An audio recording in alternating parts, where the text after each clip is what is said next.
Приветствую! В этом видео я покажу и расскажу, как рисовать, хотя правильнее сказать, создавать вышивку.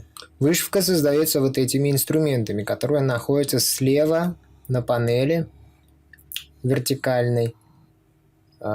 Здесь у нас, значит, следующие инструменты. Инструменты для создания строчек, различных обводок, контуров. Здесь у нас вот несколько разных инструментов. Кстати, вот этот инструмент тоже можно использовать.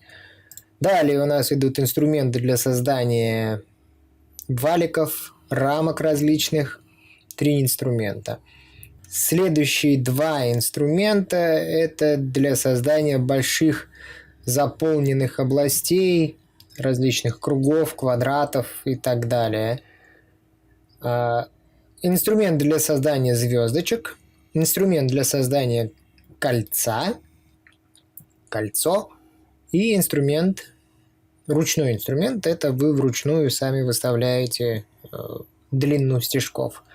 Инструменты для создания объектов подобия, 3 инструмента.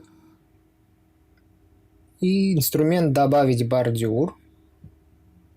Инструменты для создания монограмм, для создания имена команд, надписи, 3 инструмента. В основном будем пользоваться только надпись.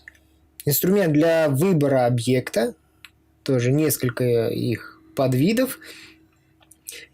Инструмент для изменения формы, вот этот инструмент. И здесь еще 2-3 инструмента. У нас есть инструмент разбить, нож и автонож. В дальнейшем мы подробно разберем все инструменты, какой инструмент работает, с какой заливкой, с каким контуром это можно использовать. Если интересна эта тема, подписывайтесь, жмите колокольчик, чтобы знать о выходе новых видео. Инструменты для создания графики, векторные объекты. Эти объекты никак не влияют на вышивку, они используются в качестве вспомогательных инструментов, таких как ограничительные рамки, направляющие, элемент кроя, но могут быть переведены, конвертированы в вышивку. Кстати, обратно это тоже работает, можно вышивку конвертировать в векторную графику. Но прежде чем продолжим, нужно откалибровать монитор.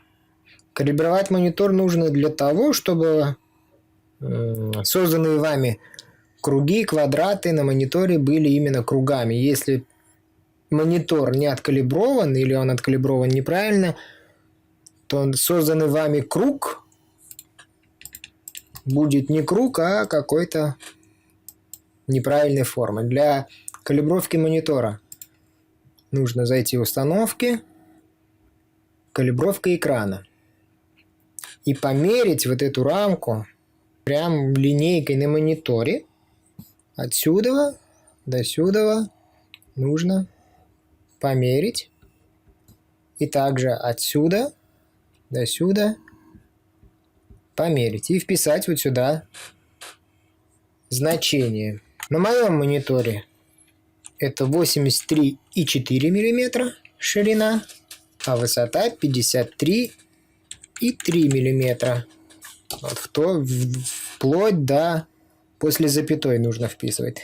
Нажимаем ОК. И теперь можем включить отображение сетки вот здесь сверху.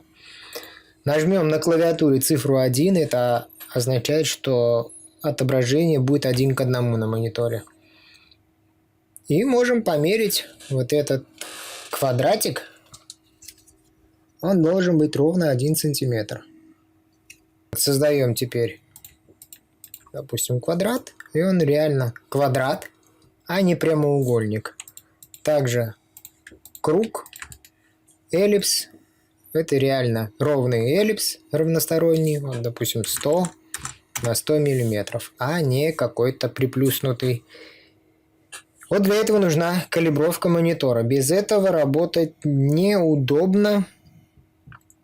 И не рекомендуется. Вилкам для создания или рисования используются обе клавиши мыши. Правую и левую, левую и правую.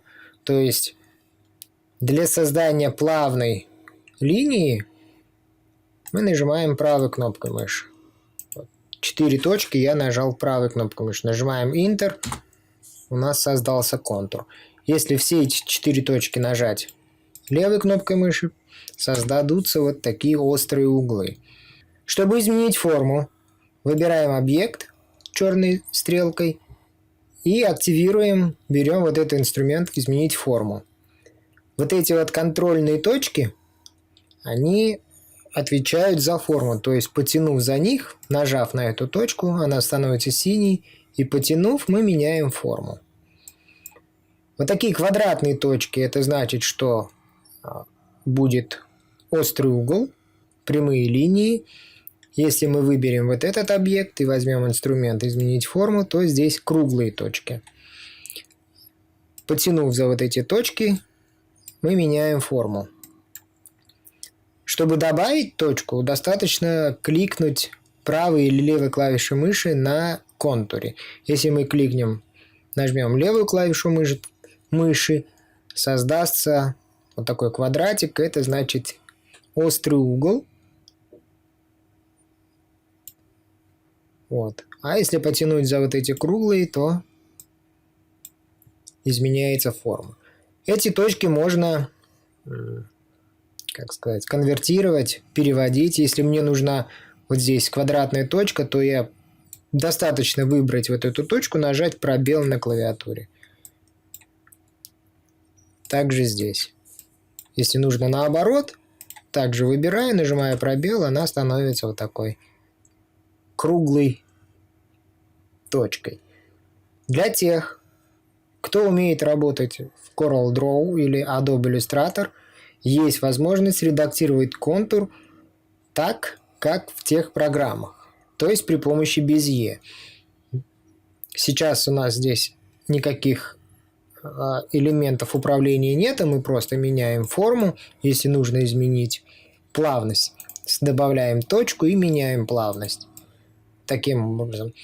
Но можем включить как в тех программах. Для этого нужно нажать меню «Параметры». Здесь найти вкладку «Изменить форму» и выбрать режим работы Bezier. Нажимаем ОК. Теперь выбираем объект, берем инструмент «Изменить форму», и вот у нас появились вот такие вот Bezier, потянув за которые мы можем изменять форму. Если вы привыкли, допустим, работать таким образом, редактировать форму именно так, то можете переключиться и редактировать форму именно таким образом. Но мне почему-то именно в вилком удобно работать традиционно. Но когда я работаю в CorelDRAW или в Adobe Illustrator, я, конечно, использую такой способ.